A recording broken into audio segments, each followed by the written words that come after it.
Shout a loud hallelujah. Okay, hallelujah. A Jericho destroying hallelujah. Jericho. Let's close our eyes as we raise our two hands to the Lord and sing this song loud and clear to the glory of the name of the Lord.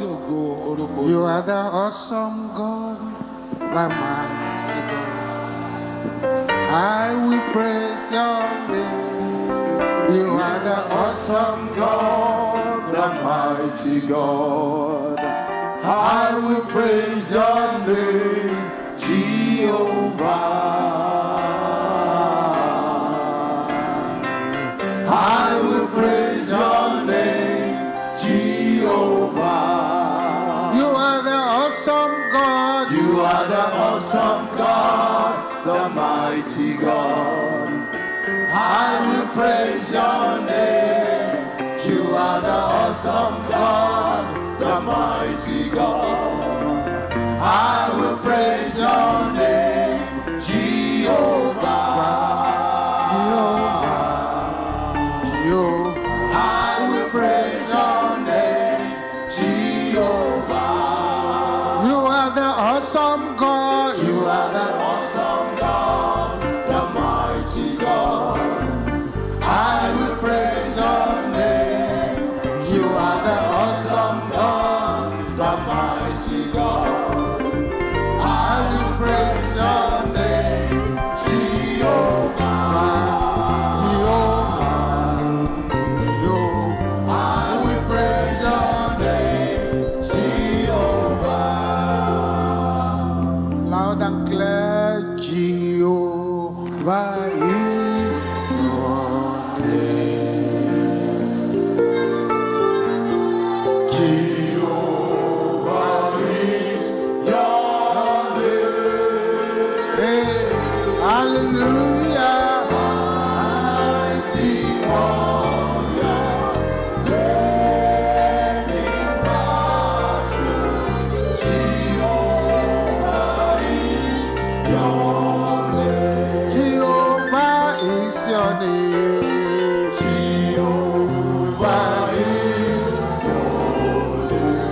Jehovah is your name. Jehovah is your name. Hallelujah, mighty warrior, great in battle. Jehovah is your name. You are the mighty man in battle. El Shaddai. You are the mighty man in battle. Jehovah Nissi. You are the mighty man in battle. Oh yes, El Shaddai. You are the mighty man in battle.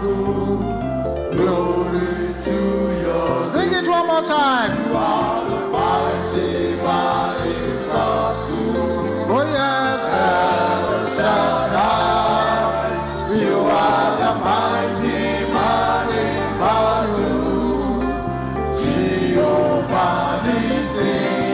You are the mighty man in battle. Oh yes, El Shaddai. You are the mighty man in battle. Glory to your name. That's wonderful name.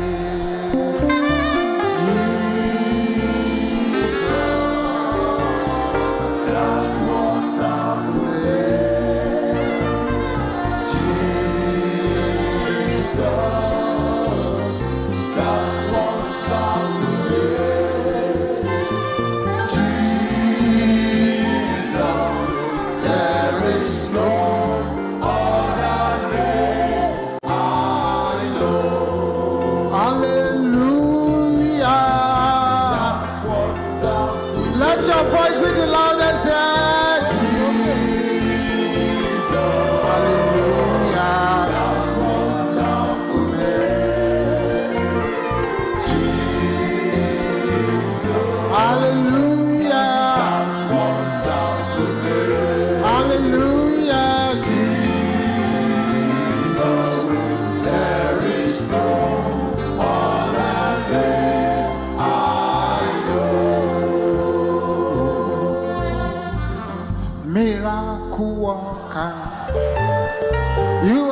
miracle worker. Come and do a miracle today. Come and do a miracle today. Story changer. You are the story changer. Hallelujah. Come and do a miracle today. Come and do a miracle today. Covenant keeper. You are the covenant keeper. Hallelujah. Come and do a miracle today. Come and do a miracle today. Your name is Yahweh. Shout it loud. It's Yahweh. Hallelujah. You are the miracle working God. Your name is Yahweh. Yahweh, Yahweh.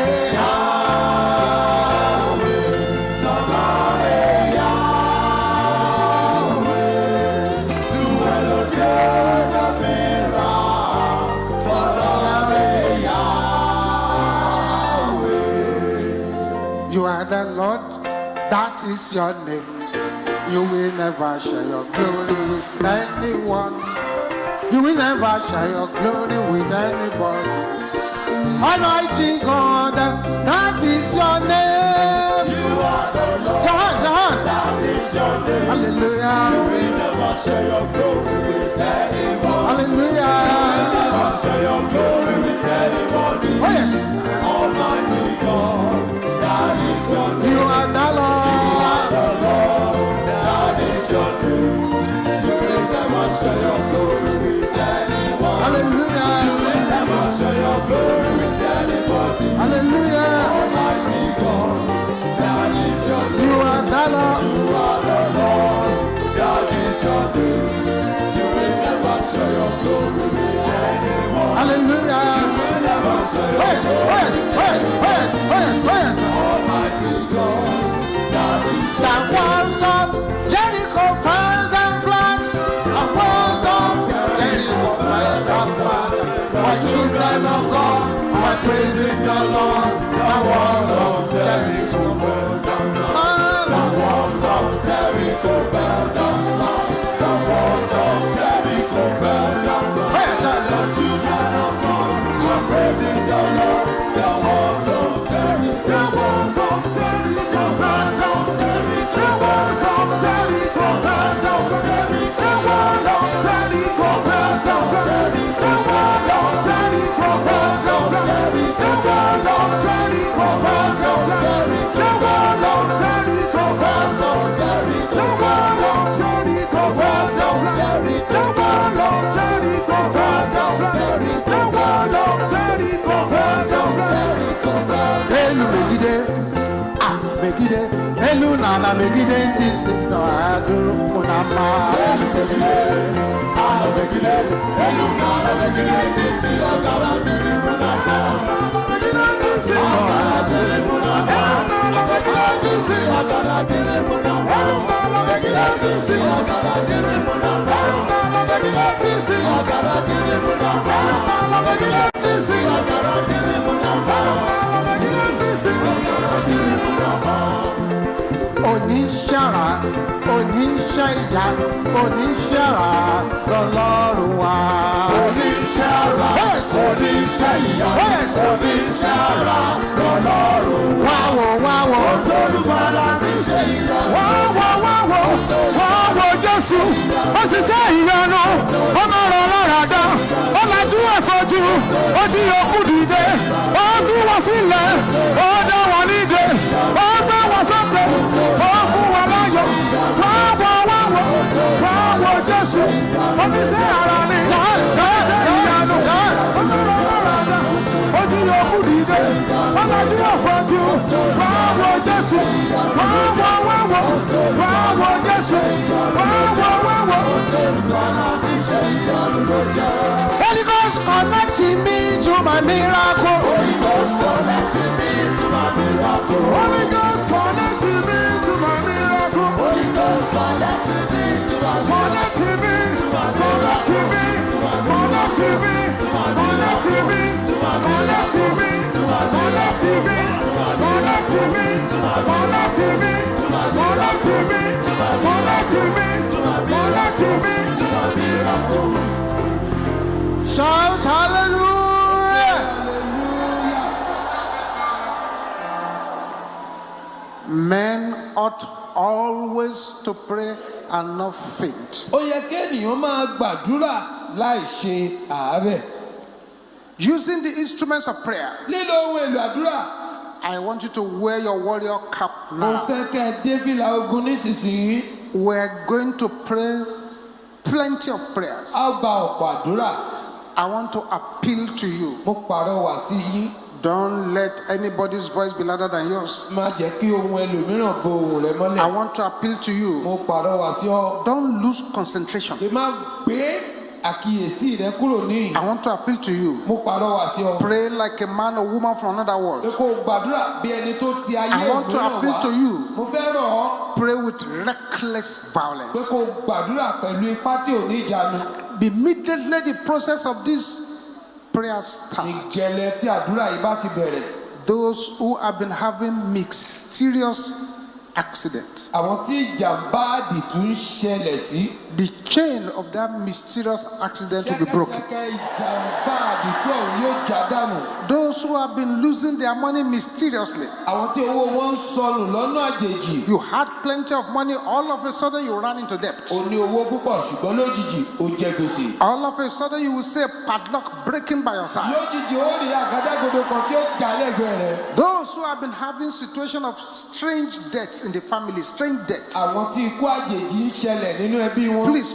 pray with fire and with power. Ẹ gbàdúrà pẹ̀lú iná pẹ̀lú agbára. Those Àwọn wọn ni. who make attempt to move forward, something pushes them Tí wọ́n backward. ń gbìyànjú láti tẹ̀síwájú ṣùgbọ́n nǹkan kan ń tì wọ́n padà sẹ́yìn. They should pray very hard tonight. Tí wọ́n gbàdúrà gidigidi The láti yoke of profitless hard work is about to break. Àjàgà iṣẹ́ àṣekára tí ò lérè kò ti fẹ́ já. The yoke of lack of employment is about to break. Àjàgà ìríṣẹ́ ṣe kò ti fẹ́ fọ́. Also, that mark of hatred and spirit of death Àmì ìkórìíra pẹ̀lú ẹ̀mí ikú is about to depart from you kò now. fẹ́ gbàgbére báyìí. Do not negotiate. Má dúnàdúrà. This is not the time to negotiate. Iṣẹ́ àkókò ìdúnàdúrà This nìyí. is not the time to even relax. Ìdí ẹ̀ ń ṣe àkókò tó sinmi àbí dẹwọ́. With a voice that roars like fire and like thunder. Pẹ̀lú ohùn tó dún bí iná àti àrá. Can you shout this prayer loud and clear? Kígbe àdúrà yìí lóhùn rárá. Doors of remembrance. Ilẹ̀kùn ìrántí. That the enemy has closed against me. Táwọn ọ̀tá ti tì mọ́ mi. I'm sure you understand this. Mo lérò pé ó yé yín. Can I hear you shouting it loud? Ẹ kígbe rẹ̀ lóhùn rárá kí n gbọ́. Open my phone in the name of Jesus. Ní orúkọ Jésù. Command the doors to open. Tàbí jẹ́ kí ilẹ̀kùn ọ̀hún ó ṣí. It must not be closed. Kò gbọ́dọ̀ tì.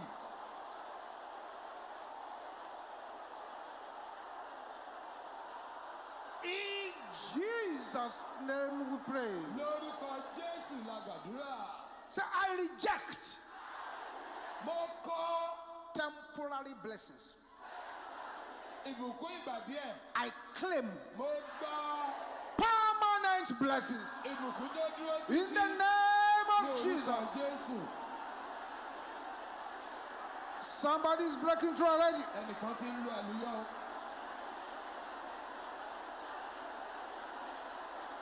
Thank you, Ẹ Jesus. ṣeun Jésù. In Jesus' name we pray. Say, powers Agbára assigned to make my life a burden. tí wọ́n rán kó sọ ayé mi dẹrù wíwo. Can you shout it with hatred? Ẹ kígbe rẹ̀ pẹ̀lú ìkórìíra. What are you waiting Kí for? lẹ̀ ń dúró ṣe? Die! Kú. In the name of Jesus. Orúkọ Jésù.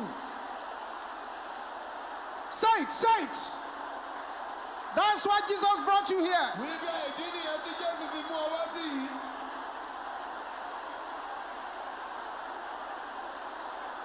In Jesus' name we pray. Lórúkọ Jésù la gbàdúrà. Any power Agbára kágbára assigned to kill my health, tí wọ́n rán pé kó pa ìlera mi.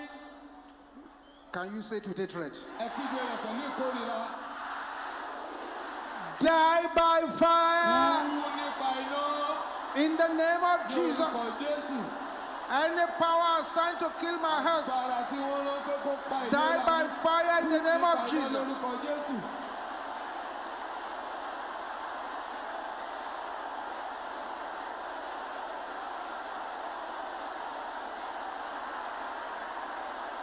In Jesus' name we pray. Lórúkọ Jésù la gbàdúrà. Say, listen to me, Satan.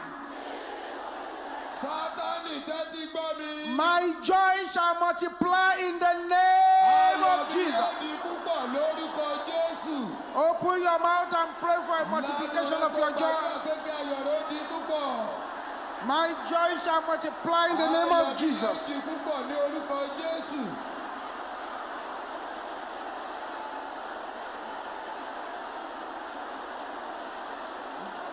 Jesus. In Jesus' name we pray. Lórúkọ Jésù la gbàdúrà. This next one, if you are not going to get angry in your spirit, don't bother to pray it. Ẹni tó bá ti mọ̀ pé òun ò ní bínú nínú ẹ̀mí òun kó má lè gba àdúrà tó kàn yìí. Because the angels, to make it happen, they're just moving into the midst. Nítorí àwọn áńgẹ́lì tí ó fi ṣe iṣẹ́ ṣe wọ́n ti wà láàrin agbo. Powers Agbára assigned to waste my money in the hospital, tí wọ́n rán pé kó fowó mi ṣòfò ní ọsibítù. die in the name of Jesus. Lórúkọ Jésù. Open your mouth and decree. Lẹ́nu rẹ̀ kó pa láṣẹ. Basekatenda kaya boshendera bokopolaba. Ribosoponde kaya boshente. Bẹ́ẹ̀ni àlàkàyà bò sà.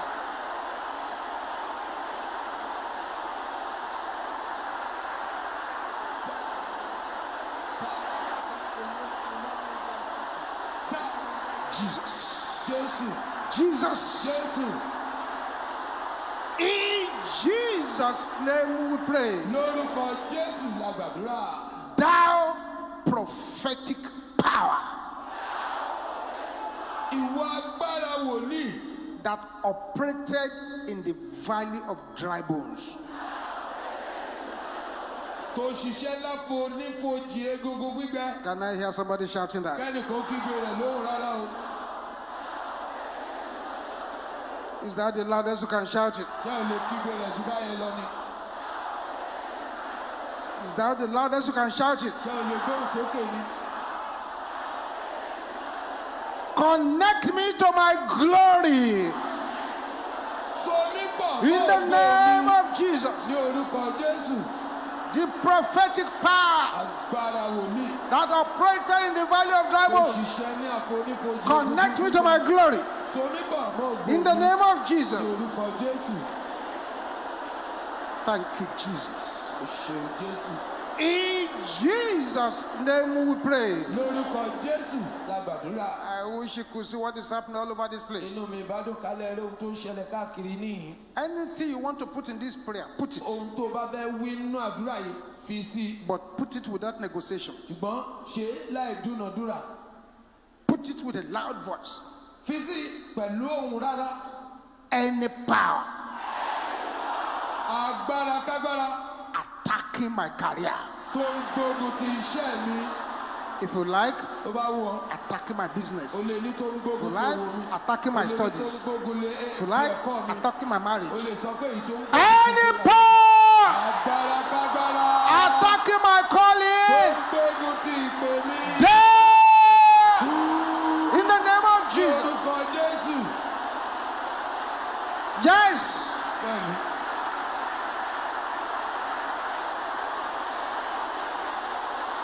Thank you, Jesus. Ṣeun Jésù.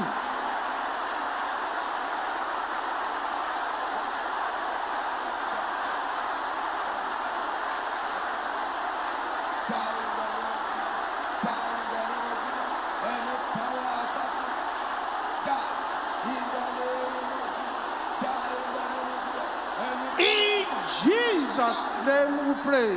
Lórúkọ The powers agbára assigned to move me from problem to problem.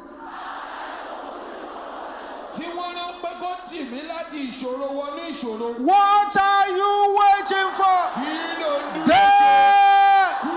In the name of Jesus. lórúkọ Jésù?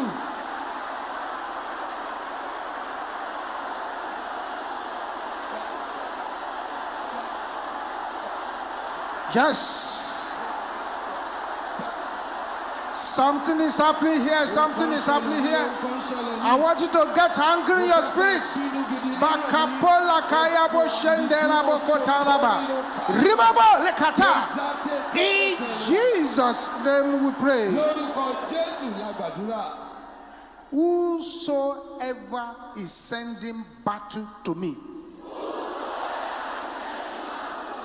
Ẹnikẹ́ni tó ń fogun ránṣẹ́ sí mi, oh Lord, Olúwa, send the battle back to them. dá ogun náà padà lọ bá wọn. Can I hear you shouting that? Ẹ kígbe rẹ̀ kí n gbọ́. Shout it loud. Kígbe rẹ̀ lówó òkè. In the name of Ní Jesus, orúkọ Jésù, send the battle back to them. dá ogun náà padà sí wọn.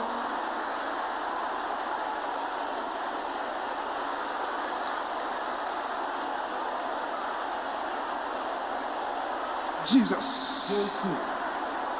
In Jesus' name we pray. Lórúkọ Jésù la Every gbàdúrà. tongue Gbogbo ahọ́n backing up the battle, tó ń ti ogun ọ̀hún lẹ́yìn dry up. bẹ́ In the name of Jesus, lórúkọ Jésù. dry up the tongue, backing up the battle. Jẹ́ kí àwọn náà kó gbẹ èyí tó ń ti ogun ọ̀hún lẹ́yìn.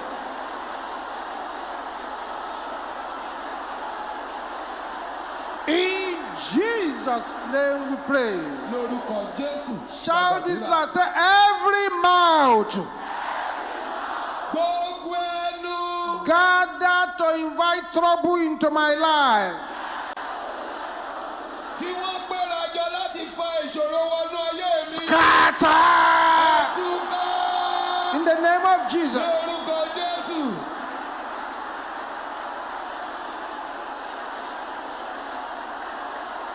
Jesus. Jésù. Open your mouth, open your mouth, open your mouth, open your mouth. Something is going on here. Lẹ́nu lórúkọ ń ṣẹlẹ̀ ní. In Jesus' name we pray. Lórúkọ Jésù la gbàdúrà. Any junction Oríta kóríta where disgrace is waiting for me, tí ìtìjú ti ń dúró dè mí. can you shout it loud? Àkígbe rẹ̀ lóhùn rárá. Scatter Túká in the name of Jesus. lórúkọ Jésù. Yes. Bẹ́ẹ̀ni.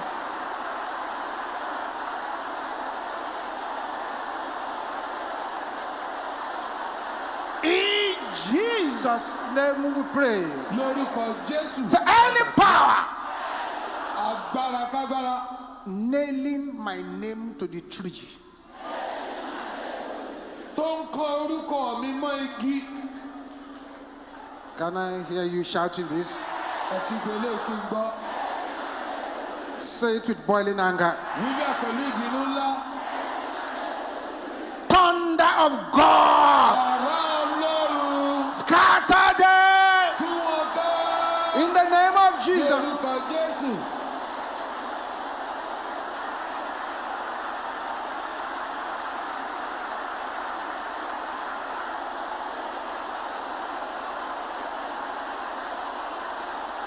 Aha, aha, aha, aha. In Jesus' name we pray. Lórúkọ Jésù. Any power Agbára kágbára. that wants me to die suddenly, Tó fẹ́ kí n kú lójijì. can you say that again? Ẹ̀rù bẹ́ẹ̀ lẹ́ẹ̀kan sí. Die suddenly in the name of Jesus. Kú lójijì. Lórúkọ Jésù. In the name of Jesus. Lórúkọ Jésù. Thank you, Jesus. Ṣeun Jésù.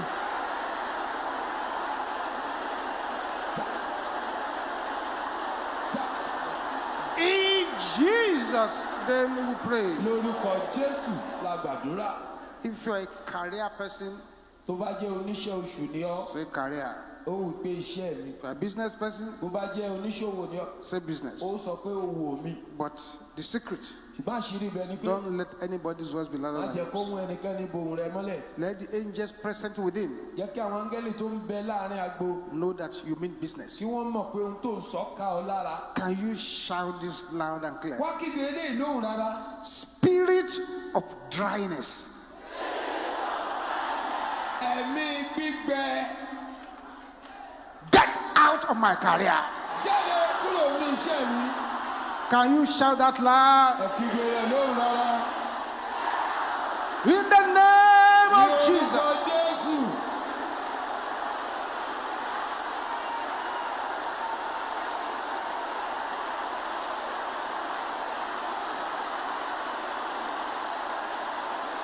Thank you, Jesus.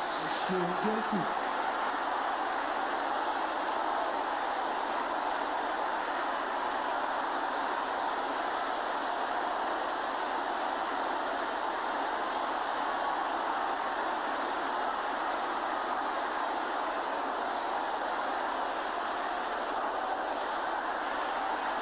In Jesus' name we pray. Lórúkọ Jésù la gbàdúrà. I decree upon your life Ó pàṣẹ sí ayé rẹ. that you will not be a victim of ritualists. Pé o ò ní bọ́ sọ́wọ́ àwọn agbénipa fi In the ṣògùn. name of Jesus. Ní orúkọ Jésù.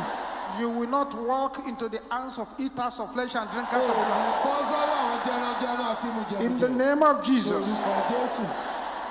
In the abattoir of life, Ní odò ẹran ayé where human body is being dismembered, tí wọ́n ti ń pín ara ènìyàn tà. you will not walk into it in the name of O Jesus. ò ní kó sí wọn lọ́wọ́ lórúkọ Jésù. Thank you, O Jesus. ṣeun Jésù. And any spiritual coffin Bọ́sì tẹ̀mí yòówù assigned to convey you to an early grave tí wọ́n yàn pé kó gbé ọ lọ sí ìtẹ́kùn shall lójijì. scatter and burn to Yóò ashes. túká yóò sì jóná dé orí. In the name of Ní Jesus. orúkọ Jésù. And any power Agbára kágbára that wants you to weep over your family tó fẹ́ kó o sọkún lórí ẹbí rẹ. shall be embarrassed and disgraced in the name Yóò of Jesus. ṣẹ̀sín yóò sì gba ìtìjú lórúkọ Jésù. Let your amen roar like thunder. Nígbà mi ò sọ bí àrá. A sevenfold amen. Méje.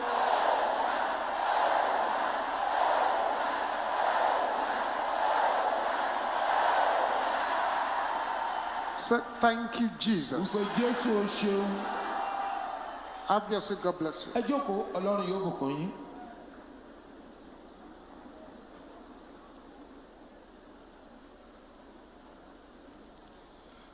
We read from the book of Exodus, A ó ka ìwé Ẹ́kísódù chapter 20. orí 20.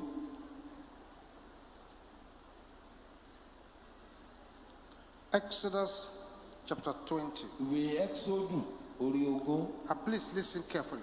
Ẹ jọ̀wọ́ ẹ tẹ́tí bẹ̀lẹ̀ jẹ́. Exodus 20. Ẹ́kísódù orí 20. We're looking at what I call A ó máa ṣe àyẹ̀wò ohun tí mo pè ní the jealousy of God. owú jíjẹ ti Ọlọ́run. The jealousy Owú jíjẹ of God. ti Ọlọ́run. Exodus 20, Ẹ́kísódù orí 20 I read from verse 1. láti ẹsẹ̀ ìkíní. And God spake all these words, Ọlọ́run sì sọ gbogbo ọ̀rọ̀ wọ̀nyí saying, pé I am the Lord thy God, èmi ni Olúwa Ọlọ́run rẹ which have brought thee out of the land of Egypt, tí ó mú ọ jáde láti ilẹ̀ Íjíbítì out of the house of bondage. láti oko ẹrú jáde wá. Thou shalt have no other gods before me. Ìwọ kò gbọdọ̀ ní ọlọ́run mìíràn pẹ̀lú mi. Thou shalt not make unto thee any graven image. Ìwọ kò gbọdọ̀ yà fún ara rẹ Any graven image. èrèkèrè. Any. Ìwọ kò gbọdọ̀ ya èrèkèrè Did you see that word? ara rẹ. Any. Ǹjẹ́ ẹ rí? That is, don't make graven image of Jesus. Èyí pé má ya ère ti Jésù. Don't make graven image of God. Má ṣe ya ère ti Don't make Ọlọ́run. graven image of Mary. Má ya ère Don't kankan make ti Màríà. any graven image. Má ya ère kankan fún ara rẹ. Or Tàbí any likeness of anything àwòrán kan that is in heaven above. tí ń bẹ lókè ọ̀run. Don't make graven image of angels, Má ṣe ya àwòrán tàbí ère ti áńgẹ́lì or that is in the earth beneath. tàbí ti ohun kan tí ń bẹ ní ìsàlẹ̀ ilẹ̀. Don't make any image of any idol, Má ṣe èrèkèrè fún òòṣà kankan or that is in the water underneath the earth. tàbí ti ohun kan tí ń bẹ nínú omi ní ìsàlẹ̀ ilẹ̀. Thou shalt not bow down thyself to them, Ìwọ kò gbọ́dọ̀ tẹ orí ara rẹ ba fún wọn. nor serve them. Bẹ́ẹ̀ ni ìwọ kò gbọ́dọ̀ sìn wọ́n. For I, the Lord thy God, Nítorí èmi ni Olúwa Ọlọ́run rẹ. I am a jealous God, Ọlọ́run owú ni mí. visiting the iniquity of the fathers upon the children, Tí ń bẹ ẹ̀ṣẹ̀ àwọn bàbá wò lára àwọn ọmọ. unto the third and fourth generation of them that hate me, Láti ìrandíran kẹta àti ẹ̀kẹrin nínú àwọn tí ó kórìíra mi. and showing mercy to thousands of them that love me and keep my Èmi commandments. á sì máa fi àánú hàn fún ẹgbẹẹgbẹ̀rún àwọn tí ó fẹ́ mi tí wọ́n sì ń pa òfin mi mọ́. Keep that at the back of your mind. Ẹ kíyèsí eléyìí. God's jealousy Owú jíjẹ ti Ọlọ́run. is provoked A máa ń rú u sókè when you have set up an idol. nígbà tó bá gbé ère kalẹ̀. An idol is anything Òrìṣà jẹ́ ohunkóhun you place before tó bá gbé ṣáájú or with God. àbí sẹ́gbẹ̀ẹ́ Ọlọ́run. It's an idol. Òòṣà ni. An idol does not necessarily mean a physical object that people watch. Òòṣà kò di dandan kó jẹ́ ohun táwọn èèyàn máa fojú rí. Money could be your idol. Owó ó lè jẹ́ òòṣà tìrẹ. Sex could be your idol. Ìbálòpọ̀ ó lè jẹ́ òòṣà tìrẹ. Anything you put before or with God, Ohunkóhun tó bá gbé ṣáájú before God tàbí or sẹ́gbẹ̀ẹ́ beside Ọlọ́run, God, tó gbé síwájú àbí sẹ́gbẹ̀ẹ́ Ọlọ́run, it's an idol. òòṣà ni. And once you are like that, Bó bá sì ti rí bẹ́ẹ̀ yẹn, you provoke his jealousy. ó rú owú jíjẹ rẹ̀ sókè. The same Exodus Ẹ́kísódù yìí kan náà, chapter 34, orí kẹrìnléníọgbọ̀n, verse 14. ẹsẹ̀ ìkẹrìnlá. It is good to pay close attention to the message of tonight. Ó dára kó o fiyè sí ìwàásù tàṣálẹ́ yìí o. That may explain why some people are crying to God and God seems not to be interested. Ó lè jẹ́ eléyìí ló ń fà á tẹ́lòmíràn ń ké gbégbé Ọlọ́run tọ́lọ́run ò sì dá a lóhùn. Exodus 34, Ẹ́kísódù orí kẹrìnléníọgbọ̀n, verse 14. ẹsẹ̀ ìkẹrìnlá. For thou shalt worship no other God. Nítorí tí ẹ̀yin kò gbọ́dọ̀ bọ òrìṣà. For the Lord, Nítorí Olúwa, whose name is jealous, orúkọ ẹni tí ń jẹ́ òjòwú. is a jealous God. Ọlọ́run òjòwú ni òun. He's still repeating it there. Ó tún sọ níbẹ̀. The Bible has not finished with the matter. Bíbélì ò mà tí ì dákẹ́ lórí ọ̀rọ̀ yìí. Deuteronomy chapter 4, Deuteronomy orí kẹrin, verse 24. ẹsẹ̀ ìkẹrìnléníogún. Deuteronomy 4, Deuteronomy orí kẹrin, 24. ẹsẹ̀ ìkẹrìnléníogún. For the Lord thy God Nítorí Olúwa Ọlọ́run yín, is a consuming fire, iná ajónirun ni. even a jealous God. Ọlọ́run owú. Saying it again. Ó tún sọ. Then you go to the book of Psalm, Ó tún lọ sí orin Dáfídì. Psalm 78. Orin Dáfídì kejìdínlọ́gọ́rin.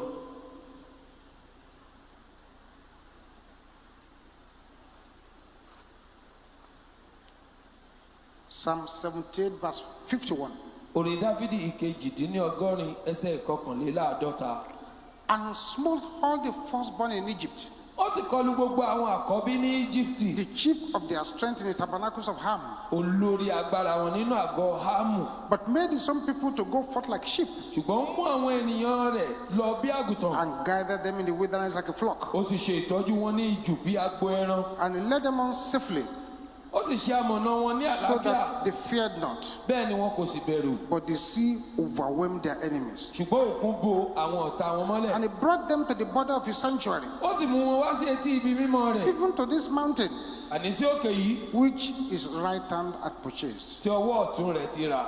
He cast out the heathen also before them, ó ti àwọn kèfèrí jáde pẹ̀lú kúrò níwájú and wọn. divided them an inheritance by line, ó sì fi títa okùn pínlẹ̀ fún wọn and ní made, ilẹ̀ ìní. and made the tribe of Israel to dwell in their tents. ó sì mú àwọn ẹ̀yà Ísírẹ́lì jókòó nínú àgọ́ wọn.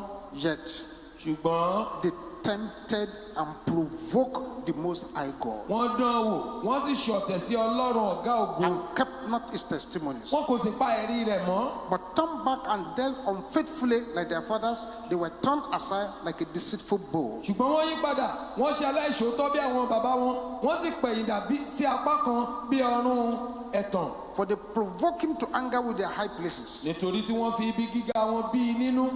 and moved him to jealousy with their graven image. wọ́n sì fi èrè fífín wọn mú un jowú. When God heard this, nígbà tí Ọlọ́run gbọ́ èyí he was wroth ó bínú. and greatly abhorred Israel. ó sì kórìíra Ísírẹ́lì gidigidi. What did he do? kí ló wá ṣe? So he forsook the tabernacle of Shiloh, bẹ́ẹ̀ ni ó kọ àgọ́ Ṣílò sílẹ̀. the tent which he placed among men, àgọ́ tí ó pa láàrin àwọn ènìyàn. and delivered his strength to captivity, ó sì fi agbára rẹ̀ fún ìgbèkùn and his glory into the enemy's hand. àti ògo rẹ̀ lé ọwọ́ ọ̀tá. He gave his people over also unto the sword, ó fi àwọn ènìyàn rẹ̀ fún idà pẹ̀lú. and was wroth with his inheritance. ó sì bínú sí ilẹ̀ ìní rẹ̀. The fire consumed their young men, iná run àwọn ọ̀dọ́mọkùnrin wọn. and their maidens were not given to marriage. a kò sì fi orin sin àwọn wúńdíá wọn ní Their priests ìyàwó. fell by the sword, àwọn àlùfáà wọn tí ojú idà ṣubú. and their widows made no lamentation. àwọn opó wọn kò sì pohùn rẹ́rẹ́ ẹkún. Then the Lord awaked as a man out of sleep, nígbà náà ni Olúwa jí bí ẹni pé lójú oorun and like a mighty man that shouted by reason of wine. àti bí alágbára tí ń kígbe nítorí ọtí wáìnì. All this punishment gbogbo ìjìyà wọ̀nyí was initiated ó wáyé when they provoke the jealousy of God. nígbà tí wọ́n rú owú jíjẹ Ọlọ́run sókè. This is wonder of wonders. àrà nínú àrà ni èyí. The name of God is also called jealous. a tún ń pe Ọlọ́run ní owú. The passion of jealousy ìmọ̀lára ti owú jíjẹ possesses an intensive force. ó ní ipa tó múná. Jealousy fires the old nature. owú jíjẹ yóò ran gbogbo ìṣẹ̀dá ènìyàn. Jealousy has hot coals of fire. owú jíjẹ ní ẹ̀ṣẹ́ iná gbígbóná. Jealousy resides in the lowest depths of the heart. ìsàlẹ̀ inú ọkàn ni owú jíjẹ ń gbé. Jealousy, when it's deeply rooted until the originating cause is removed.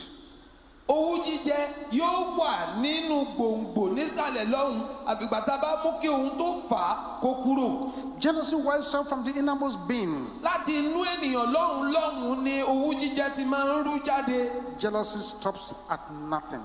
owú jíjẹ kì í dúró. I've seen a man mo ti rí ọkùnrin kan who butchered the boyfriend of the wife. tó kun àlè ìyàwó rẹ̀ wẹ́lẹ́wẹ́lẹ́. Butchered him to pieces. ó kun wẹ́lẹ́wẹ́lẹ́ pẹ̀lú àdá. Butchered the man seriously. ó kun wẹ́lẹ́wẹ́lẹ́ pẹ̀lú àdá ni. Jealousy. nítorí owú jíjẹ. Jealousy can be as cruel as the grave. owú jíjẹ burú bí ìsà òkú.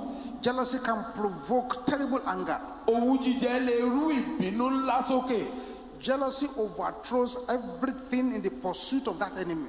owú jíjẹ nígbà tó bá ń lépa ọ̀tá rẹ̀ yóò dojú gbogbo nǹkan bolẹ̀. It provokes extraordinary strength. ó máa ń mú kí okun tó lékè ńkà kó dìde. The other time, nígbà kan rí they built a ship, wọ́n kọ́ ọkọ̀ ojú omi a kan. big ship. ọkọ̀ ojú omi ńlá gbà ni. The ship is bigger than the whole of this auditorium. ó tóbi pàápàá ju gbọ̀ngàn yìí lọ. They built it in 1912. ọdún 1912 ni wọ́n kọ́ ọkọ̀ ojú omi ọ̀hún. This is called the Titanic. wọ́n pè ní Titanic. It was meant to sail from Liverpool in the United Kingdom to New York.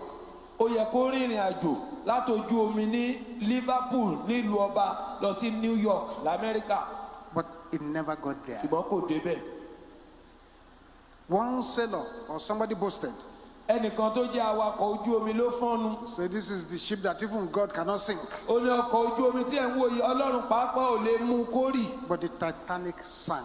ṣùgbọ́n Titanic ó rì náà ni. The rest is story. ìyókù ìtàn ti sọ fún wa bó ṣe rí. If God loves you bọ́lọ́run bá fẹ́ràn rẹ and blesses you with anything, tó sì fi nǹkan kan bùkún rẹ, never forget má ṣe gbàgbé that God blessed you. pé Ọlọ́run ló bùkún rẹ. If you forget God bó bá gbàgbé Ọlọ́run and God comes after you, tọ́lọ́run wá bẹ̀rẹ̀ sí lé ọ, you will be in big trouble. bìlísì ńlá ló wọ̀, Big one. bìlísì gidi. Jonah was in that boat. Jónà wà ní ọkọ̀, God was prepared Ọlọ́run ti ṣetán to waste everybody in that boat láti fi gbogbo ẹni tó wà ní ọkọ̀ yẹn ṣòfò because one Jonah was there. nítorí Jónà kan wà láàrin wọn. Once you provoke God to jealousy, nígbà tó bá ti rú owú jíjẹ Ọlọ́run sókè, listen, beloved, tẹ́tí gbọ́ mi ara, heaven can use anything to wage war against you. gbogbo nǹkan ni ọ̀run yóò fi gbógun ti irú ẹni bẹ́ẹ̀. Tonight, I've come to issue a warning láṣálẹ̀ mo wá kìlọ̀ ní o to those who are already provoking God to jealousy. fún àwọn tó ti bẹ̀rẹ̀ sí rú owú jíjẹ Ọlọ́run sókè. There are many that God has blessed. ọ̀pọ̀ ló wà tí Ọlọ́run ti bùkún, There are many that God has promoted. ọ̀pọ̀ lọ́lọ́run ti gbéga, There are many that God has elevated. ọ̀pọ̀ lọ́lọ́run ti fà lọ́wọ́ sókè, There are many that God has given talents to. ọ̀pọ̀lọpọ̀ lọ́lọ́run ti fi tálẹ́ǹtì fún, There are many that God has catapulted to the high height. ọ̀pọ̀lọpọ̀ ni Ọlọ́run ti gbé lọ síbi òkè There làálàá, are many God gave them the gift of beauty, ọ̀pọ̀lọpọ̀ lọ́lọ́run fún ní ẹ̀bùn ẹwà, handsomeness, dídùn wò, intelligence, ọgbọ́n orí, singing, orin kíkọ, knowledge. ìmọ̀. Unfortunately, ṣùgbọ́n ó ṣe ní láàánú, they use what God gave them against God. ohun tó Ọlọ́run fún wọn wọ́n á fi ń bá Ọlọ́run jà. Many are forgetting God. ọ̀pọ̀lọpọ̀ ti gbàgbé Ọlọ́run, Many are using their God-given privileges to provoke God to anger. ọ̀pọ̀ ń lo àwọn àǹfààní tọ́lọ́run ti kára rẹ̀ fún wọn láti máa rú ìbínú rẹ̀ sókè. Provoke him to anger. wọ́n ń rú ìbínú Ọlọ́run sókè. Remember that man? ẹ rántí ọ̀gbẹ́ni yẹn, God said, go and walk. Ọlọ́run ní lọ ṣiṣẹ́. He said, sir, ó ní alàgbà, I'm bank manager. ọ̀gá ilé ìfowópamọ́ ni mí, I'm comfortable with my job. eléyìí ti tù mí lára tó. I'm also a part-time pastor. mo sì ń ṣe olùṣọ́àgùtàn lẹ́gbẹ̀ẹ́ kan. Let me be doing that one. ẹ jẹ́ kí n máa ṣe I báyìí don't náà. want to rely on anybody's offering before I feed. n ò fẹ́ gbójúlé ọrẹ tẹ́nìkan kan máa mú wá kí n tó róúnjẹ jẹ. But he was a gifted man. ṣùgbọ́n ó jẹ́ n tó lẹ́bùn. God gifted him. Ọlọ́run fún lẹ́bùn rẹpẹtẹ. One day, lọ́jọ́ kan he was in the train. ó wà ní ọkọ̀ ojú irin. He was the only one who mysteriously fell off.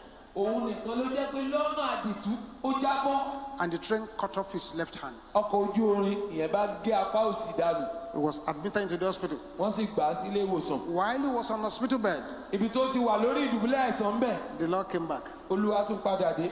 Do you want to do the work now, or should I cut off the second one? ṣé o ṣetán láti ṣiṣẹ́ yẹn nísìn àbí kí n gé apá kejì? He agreed to work very quickly. kíákíá ló tètè gbà. If he did not, bí bẹ́ẹ̀ kọ́ the Almighty will cut off even the second hand. ọ̀gá ògùn á tún gé apá kejì. When God wants you, nígbà tó Ọlọ́run bá fẹ́ ọ, nothing can stop him. nǹkan kan ò lè dá dúró. There are plenty of Jonahs listening to me tonight. ọ̀pọ̀lọpọ̀ àwọn Jónà ló ń gbọ́ mi láṣálẹ́ yìí. There are plenty who are supposed to be contributing to the things of God, but they don't care. ọ̀pọ̀lọpọ̀ ló yẹ kó máa dá sí nǹkan ti Ọlọ́run ṣùgbọ́n wọn ò bìkítà. God's jealousy owú jíjẹ ti Ọlọ́run. drove Nebuchadnezzar into the bush. ó lé Nebukadnesari wọnú igbó. God's jealousy owú jíjẹ Ọlọ́run dealt with Herod. ó dojúkọ Hẹ́rọ́dù. When that business you are doing nígbà tí òwò rẹ tó ń ṣe yẹn has become an idol, tó bá ti wá di òrìṣà, it is heading towards collapse.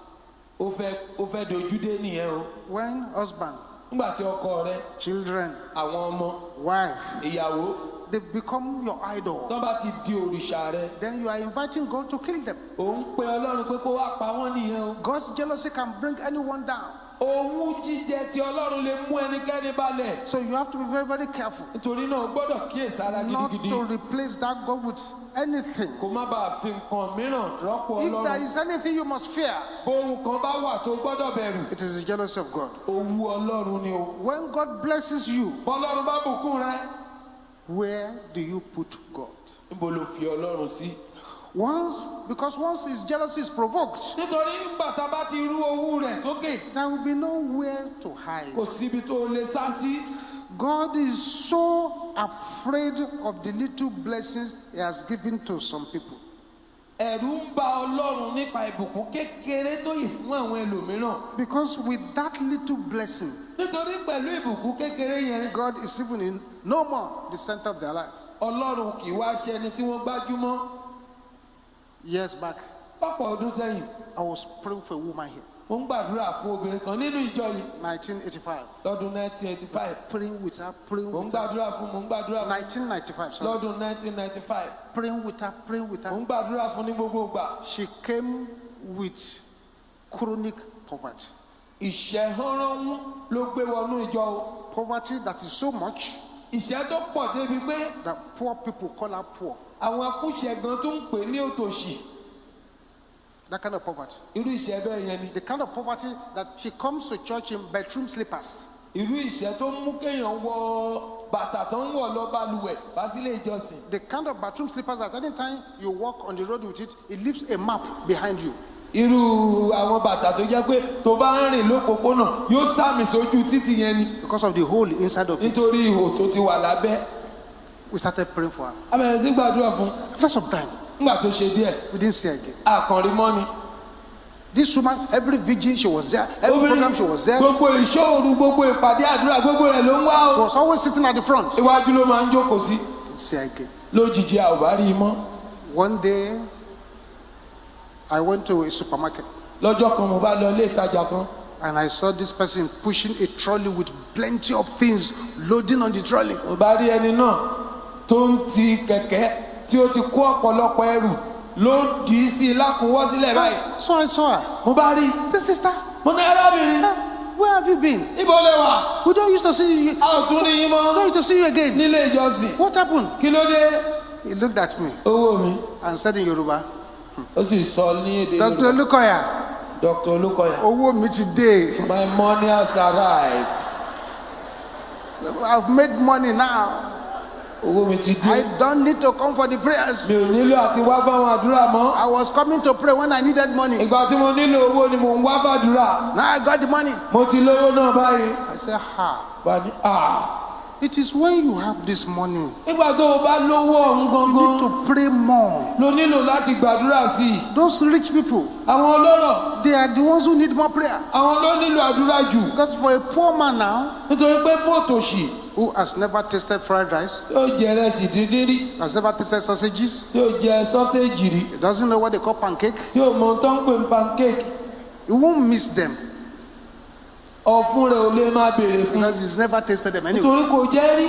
But for a rich man who has been eating those things, ṣùgbọ́n ọlọ́rọ̀ tó ti ń jẹ dídùn dídùn when they are not available tí again, wọn ò bá sí mọ́ and they present him with gari and groundnut, àwọn agbégàrí àtẹ̀pàlẹ́ lọ́wọ́ or present him with broken biscuits, àbí bisikíìtì àbọ̀ he will be missing what he was used to. ọ̀fun rẹ̀ yóò máa béèrè fún ohun tó ti máa ń jẹ tẹ́lẹ̀. That poet olórin ewì ni said, he that is down ó ní ẹni tó ti wà ńlẹ̀ needs fear no fall. He's kò already, nílò àti bẹ̀rù ṣíṣubú he's already on the floor. ilẹ̀ ló wà But the one náà that is still standing ṣùgbọ́n tó dúró is the one who should multiply prayer so that he will not fall. ni kò múra sádùúrà kó má bàa ṣubú. He said, sorry sir, ẹni ẹ má bínú alàgbà one has to enjoy. èèyàn gbọ́dọ̀ gbádùn kẹ́. So I left mo sì fi ilẹ̀ and I didn't hear about her again mi sì gbúrò rẹ̀ mọ́ until about 2 years later, àfi bíi lẹ́yìn ọdún méjì sọ́jọ́ yẹn and I saw her again mo bá tún rí i. praying again. ó tún wá ń gbàdúrà She's back now. ó ti padà wá báyìí. All those things, the enemy that didn't want her to have them ọ̀tá tí ò fẹ́ kó ní àwọn nǹkan yẹn láti bẹ̀rẹ̀ has taken them away. ó ti wá gbà dànù lọ́wọ́ rẹ̀. When God sees that what He gave to you, you have used, you have converted it to an idol, ìgbà tó Ọlọ́run bá rí pé ohun tóun fún ọ ó ti sọ́dọ̀ òòṣà He will remove those things. yóò gba àwọn nǹkan náà. You have turned your parents to an idol, ó ti sọ àwọn òbí rẹ̀ di òòṣà He will remove those parents. yóò yọ àwọn òbí yẹn kúrò. This is why we have to be very, very careful. ìdí nìyẹn tá a fi gbọ́dọ̀ kíyèsára púpọ̀. Beloved, I want to appeal to you ara mo fẹ́ bẹ̀ yín o. not to begin to lose things before you realize God wants you. pé ẹ má jẹ́ kí nǹkan bọ́ lọ́wọ́ yín tán kẹ́ tó mọ̀ pé Ọlọ́run nílò yín ni.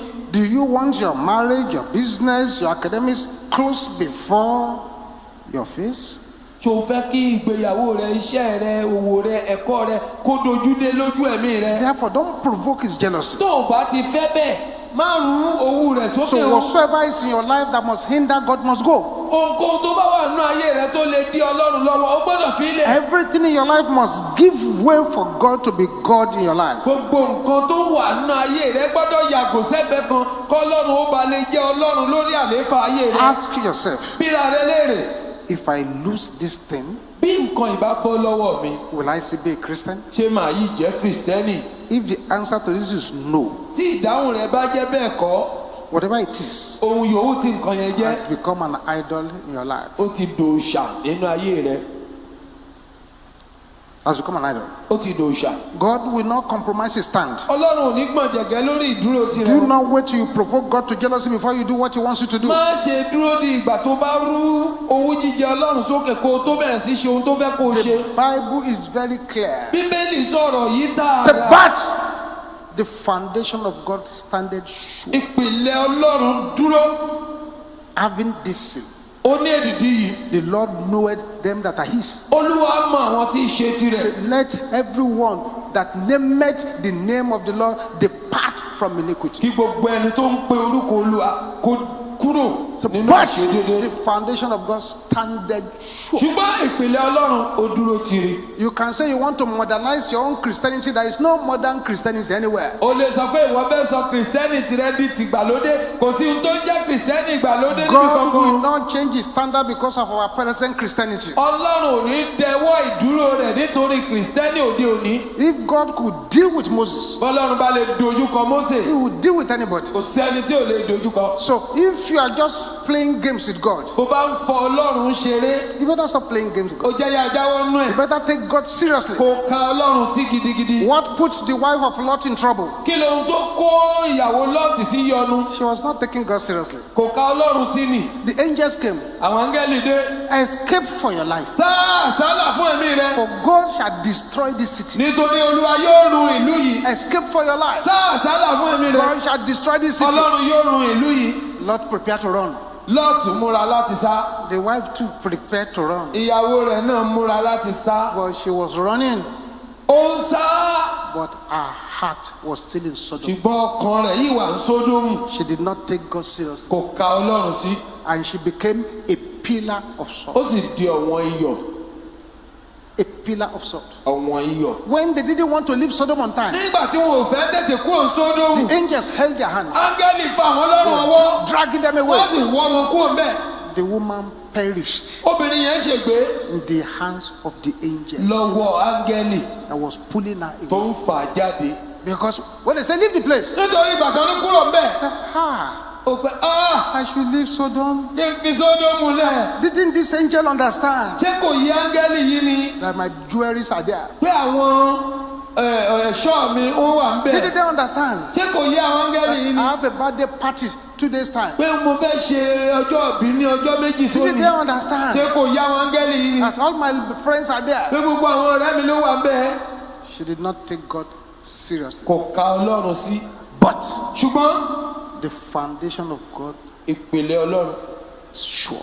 ó dájú. Standeth sure. ó dájú. No matter what you say, ohun yòówù tí wọ́n lè no sọ. matter how you try to rebrand your own bó ti Christianity, wù kó fẹ́ tún ìṣe kìrìsìtẹ́nì tirẹ̀ no ṣe. matter how you criticize those who are dressing holy to church, bó ti wù kó bẹnu àtẹ́ lu àwọn tó ń múra bí ẹni mímọ́ wá sílé ìjọsìn no tó. matter how you run away from places where they are teaching holiness, you go to where they can dress anyhow. bó ti Anyway. wù kó sá kúrò bí tán ti ń kọ́ni lẹ́kọ̀ọ́ ìwà mímọ́ tó ń lọ sí àwọn ibi tí wọ́n ti ń múra bó ti wù wọ́n. No matter that your pastor wear trousers that is sagging, bó ti wù kí olùṣọ́àgùntàn rẹ kó máa wọ ṣòkòtò tó sá dé bẹ̀bẹ̀rẹ̀ ẹ̀dí no matter bó ti wù the Jericho is on the head of your pastor, kírun aládìgbẹ tó wà lórí olùṣọ́àgùntàn rẹ ṣe lè rí. the foundation of God standeth sure. ìpìlẹ̀ Ọlọ́run ó dájú. Having this seal, ó ní èdìdí yìí. the Lord knoweth Olúwa mọ them that are his. àwọn tí ń ṣe tirẹ̀. You may say, I belong to Jesus, I belong to Jesus, I belong to my Lord. èmi jẹ́ ti Jésù. But to him, you don't belong anything. ṣùgbọ́n sí Ọlọ́run ó jẹ́ tirẹ̀ He kankan. knoweth them that are his. ó mọ àwọn tó jẹ́ tòun. So, Lord, anyone that named the name of the ò Lord, ní jẹ́ kí gbogbo ẹni tó ń pe orúkọ Olúwa depart from kó iniquity. sá fún àìṣedédé. I pray mo gbàdúrà that you will not provoke the jealousy of the pé Almighty. ò ní rú owú Ọlọ́run sókè. Rise to your feet now. ẹ dìde dúró báyìí And all eyes closed. kí gbogbo wa sì díjú wa. If you are here tonight, bó bá wà ń bí láṣálẹ́ you yìí are not born again, tó o tí ì di àtúnbí you have not just surrendered your life to o sì tí ì Jesus, fi ayé rẹ fún Jésù.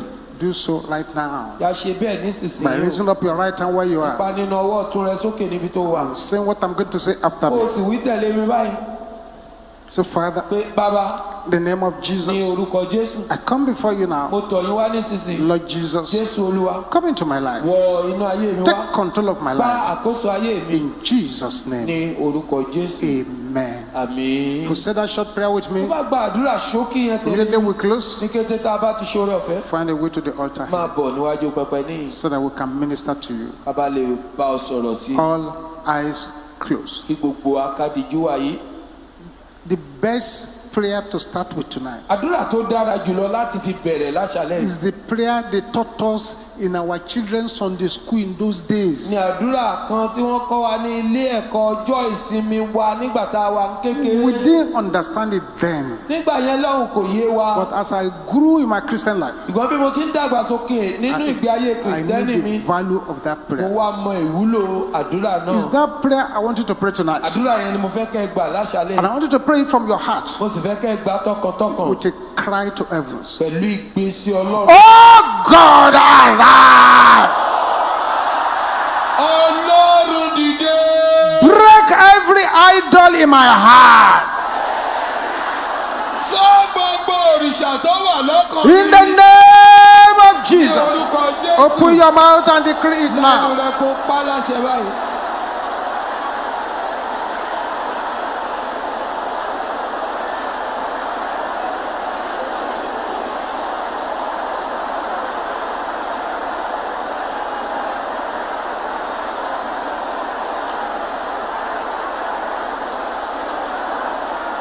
Break every idol in my fọ́ heart. gbogbo òrìṣà tó wà lọ́kàn mi.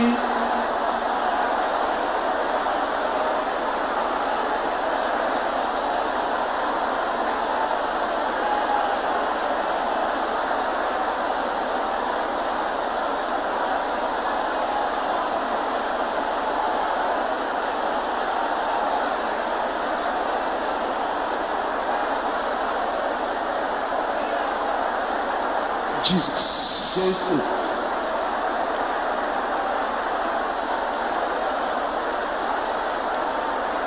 In Jesus' name we pray. lórúkọ Jésù la gbàdúrà. Every certificate of hellfire gbogbo ìwé ẹ̀rí ọ̀run àpáàdì in my hand, tó ń bẹ lọ́wọ́ mi. catch fire jóná. in the name of Jesus. lórúkọ Jésù.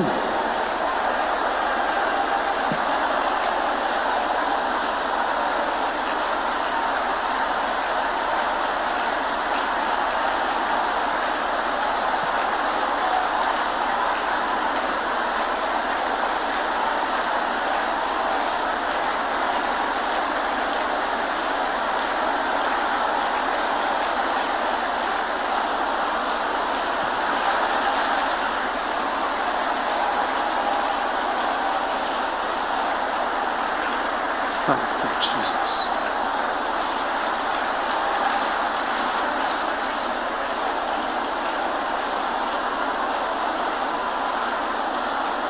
In Jesus' name we pray. lórúkọ Jésù la gbàdúrà. Lay your hand on your chest. gbé ọwọ́ lé àyà rẹ. You will cry covenant blood of Jesus.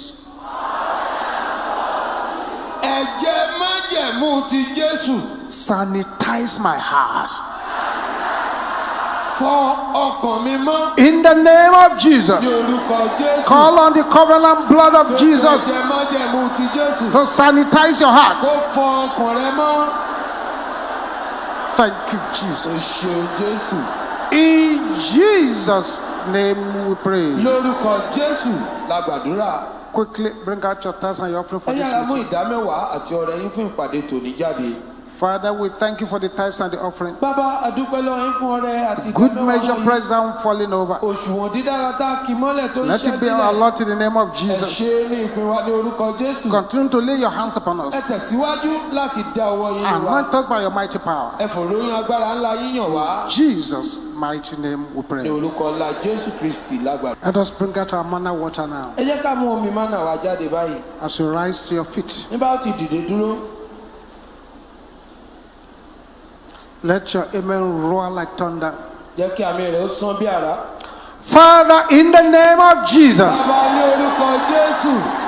Father, in the name of Jesus, Bàbá ní orúkọ Jésù. we raise our manna water unto you. A gbé omi mánà wa yìí sókè sí yín. We thank you for the signs and wonders you have been doing to this water. A dúpẹ́ fún àwọn àmì àti àràtẹ́ tí ń ṣe nípasẹ̀ omi yìí. Father, tonight once again we lift the water to you. Bàbá láṣálẹ́ yìí a tún gbé omi yìí sókè sí yín. Use this water as instrument to destroy the works of Ẹ darkness. lo omi yìí gẹ́gẹ́ bí irinṣẹ́ láti run iṣẹ́ òkùnkùn. Use this water as instrument to destroy the enemy. Ẹ lo omi yìí gẹ́gẹ́ bí irinṣẹ́ láti run Use this water ọ̀tá. as instrument to destroy infirmity. Ẹ lo omi yìí gẹ́gẹ́ bí irinṣẹ́ láti Holy Ghost fire, Iná ẹ̀mí mímọ́. enter into this water. Omi yìí. Power of God, Agbára Ọlọ́run. enter into this water. Wọnú omi yìí. Glory of God, Ògo Ọlọ́run. enter into this water. Wọnú omi yìí. Might of God, Ipa Ọlọ́run. enter into this water.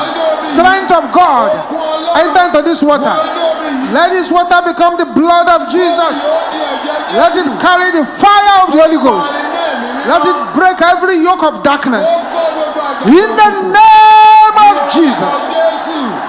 Thank you, Heavenly Father. Adúpẹ́ bàbá wọ̀run. In Jesus' name we Ní pray. orúkọ Jésù Kristi The lágbàdúrà. Lord blesses you from Zion. Olúwa bùkún rẹ láti Makes his face to Síónì shine wá. upon you Mú ojú rẹ̀ mọ́lẹ̀ and be sí ọ gracious lára. unto you. Ó ṣàánú fún ọ. You will go from strength to Ó lọ strength. láti pàdé You ipá. go from glory to Ó glory. lọ láti ògo dé ògo. Father, every prayer request, answer them by Bàbá fire. gbogbo ẹ̀bẹ̀ àdúrà tó wà ní ìyẹn dáhùn wọn In nípa Jesus' iná. mighty name we Ní pray. orúkọ ńlá Jésù Kristi. Before you leave this ground, Kẹ́ ẹ tó kúrò níyìn, open your water a little bit ẹ ṣí omi yẹn, and put some on your own head kẹ́ ẹ sì ta díẹ̀ sí orí before you leave this kẹ́ ẹ tó place. kúrò níyìn. Thank you, O Jesus. ṣeun Jésù. Just some tiny drops on your Díẹ̀ head ta díẹ̀ sí orí rẹ prophetically. nínú ìṣe wòlíì. Your head is the symbol of your destiny. Orí rẹ ni àpẹẹrẹ àyànmọ́ rẹ. Thank you, O Jesus. ṣeun Jésù. 7 Goliath destroyed. Hallelujah. Let's go. Hallelujah méje.